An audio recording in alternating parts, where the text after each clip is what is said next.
అందరికీ ఆత్మ నమస్తే అండి. ఇక్కడ కనిపిస్తున్నది కాఫీ అండి. ఒక వేడిగా కాఫీ చేసేసుకొని గాజు గ్లాస్లో పోసేసుకొని ఎందుకు అని అంటే ఇది పవర్ఫుల్ రెమెడీ అండి. భార్య భర్త మీదకి, భర్త భార్య పైన ప్రేమ అనేది నిండుగా కలగాలి అంటే ఈ రెమెడీ చేసి చూడండి. దూరంగా ఉన్న వాళ్ళు కూడా దగ్గరికి వచ్చేస్తారు.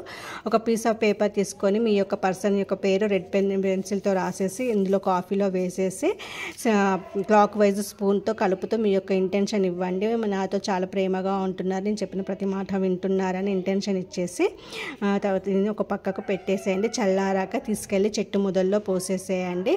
కాఫీ అనేది మీ యొక్క హార్మోన్స్ బూస్ట్ చేస్తుంది. ఇందులో ఉన్న షుగర్ అనేది స్వీట్నెస్ పెంచుతుంది. దాంతో మీ ఇద్దరి మధ్య ప్రేమ అనేది ఇన్ఫినిటీ లెవెల్లో పెరుగుతుందండి. ఓకేనా అండి? ఈ అద్భుతమైన రెమెడీని చేసి చూడండి, అద్భుతమైన ప్రేమను పొందండి. ఓకేనా ఫ్రెండ్స్? నా ఛానల్ని లైక్, షేర్, సబ్స్క్రైబ్ చేసుకోండి. ఇది మాకు జరుగుతుంది అన్న వాళ్ళు 666 అని కామెంట్ చేసి లవ్ అని కామెంట్ చేయండి. థ్యాంక్ యూ అండి.